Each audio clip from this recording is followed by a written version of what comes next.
Hi, everyone. Welcome to another week of reflective practice sessions.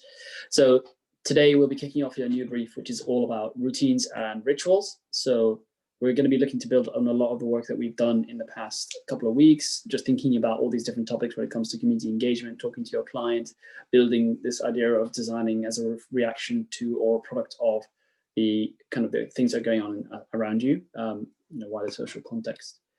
And obviously how it all fits into the bigger picture.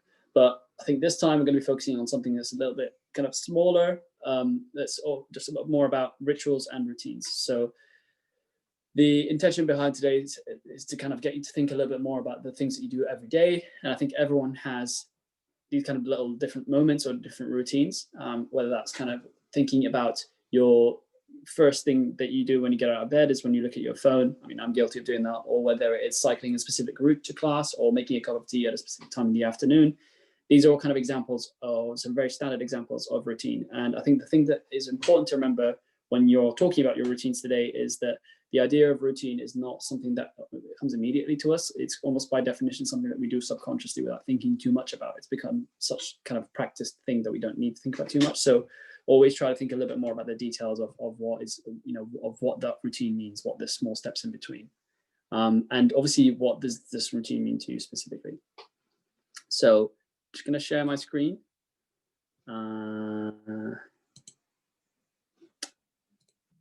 So for this week, I'm just going to be giving you all a short presentation on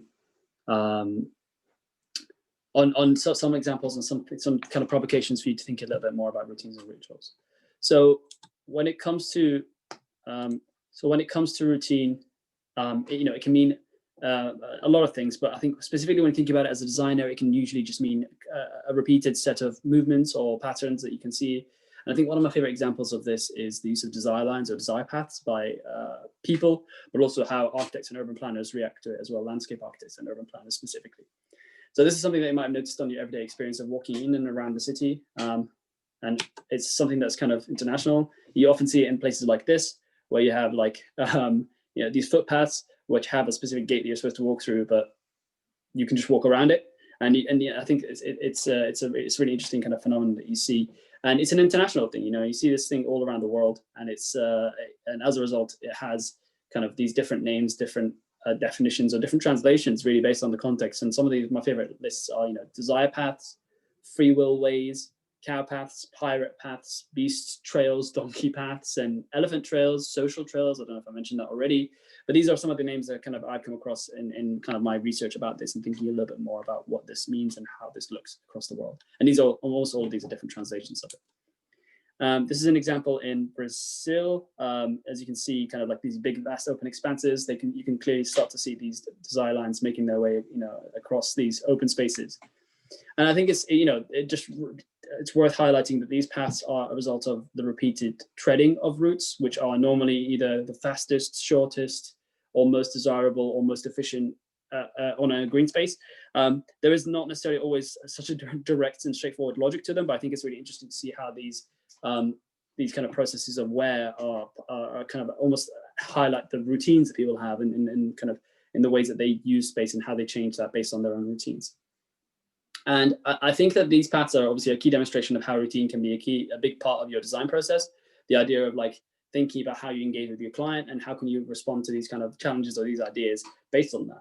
And allowing your ideas as a designer, I think it's also really important to allow your ideas to meet your client halfway and think about how to respond to their routine. And so these examples of designers who thought, let's put a big green boulevard, a big open space, which would be nice for people to enjoy, but actually people want to get from A to B. Sometimes that's part of their routine, and that's kind of almost like a physical representation of that, I think. These, I'm sure all of you have seen some examples of this, and this is again something that you see all over the place.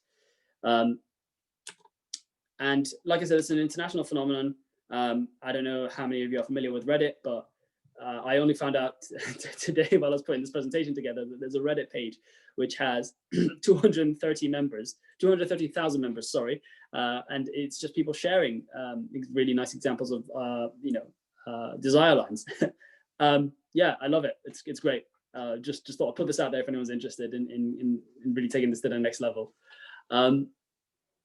But one of the kind of slightly more practical examples of this, and I think this is now landscape architects specifically starting to respond to the idea of desire lines, is this example of, I think it's Michigan, I think it's I think it's Michigan University, and it says a university in America where they essentially did not put down any paving for the first few terms. I don't know exactly how long, but for the first few terms, I think. And that basically allows students to carve out their own paths and kind of vote with their feet, if you will. And I think that these are really good examples of how you can kind of adapt your design process to then, go back and say, okay, I know that how my client is using it, and now I will respond to that. Like I said, it's meeting your client halfway. On the other hand, you also have rituals. This is rituals and routines. And I think usually rituals are considered to have kind of a much more spiritual or religious set of connotations. But I don't think this is always the case. I think obviously spiritual and religious is a completely different conversation that we can have some other time. But I think that a ritual can be more specific to a set of rigid activities or movements that usually kind of follow a very specific set of instructions. Rituals are kind of hard to define. I mean, from my own personal perspective, I think so.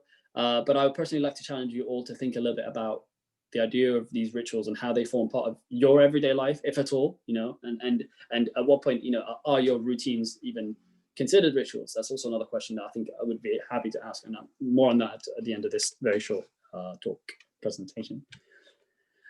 So yeah, one of the examples that I actually love to talk about quite a lot is the Great Mosque in Jen in Mali. I don't know if I've pronounced Jen right, but it is what it is.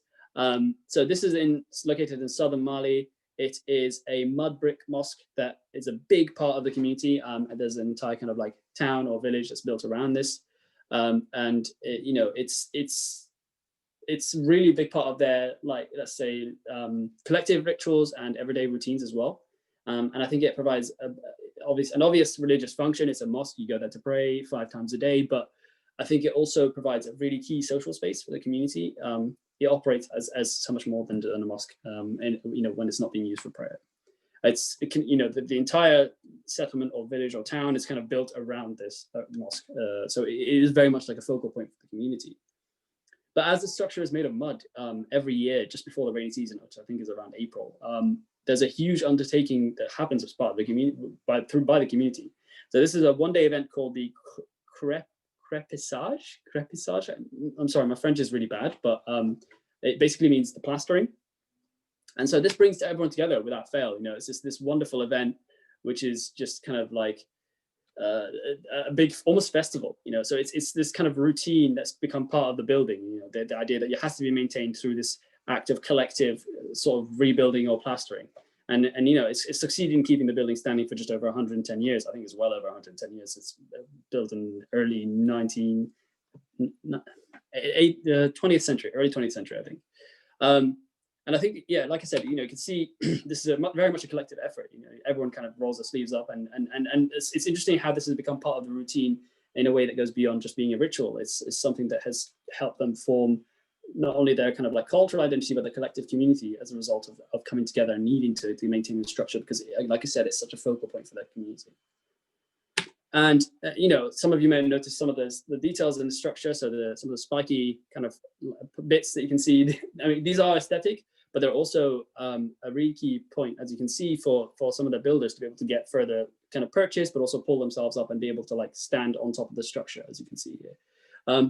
And so I think this is a really wonderful way to explore and think about examples of like how can your process, and how can you, through your kind of negotiation of routine and ritual, how can you help create these kind of designs that respond, but also in a delightful way, but also provide these kind of little interactions and opportunities for the routine to become, or the ritual to become, this kind of collective act. Obviously, I understand it's not something, this is kind of a completely different scale, but I just think it's really interesting to start thinking a little bit about how routine can play a role in not only how you use an object or a building, whatever is the kind of the focus of your design, but they're also sort of how it functions specifically. So there's very much like a lot of space for you to explore the difference between these kind of tensions that are at play that you can find between the idea of what is the ritual and what is the routine.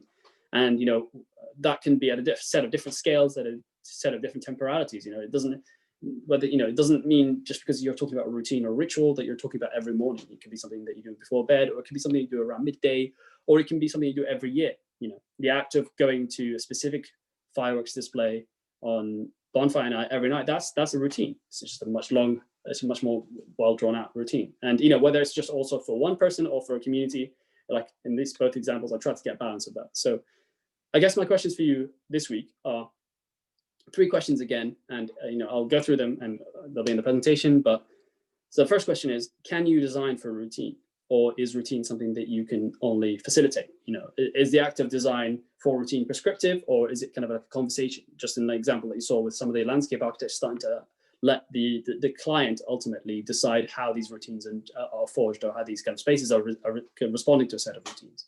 So that's the question. So can you design for routine, or is routine something that you can only facilitate? The second question is, what is the difference between routine and ritual for you specifically? You know, do you see them as 2 different things? Do you see them as 2 kind of like polar opposites, or do you see them as kind of like this point of spectrum where you have this crossing between the 2? And the third question is, you know, which kind of goes off the back of this. The second question is, at what point does routine become a ritual? You know, at what point do you know, do something so many times that it becomes a ritual, it becomes this act that you can like center yourself with? So that's kind of like my 3 questions. I'm looking forward to seeing how you all kind of respond to this, and what kind of ideas you might have coming from this. Yeah, I hope that was some interesting ideas and to get you thinking. So yeah, I guess I'll see you around. All right, take care.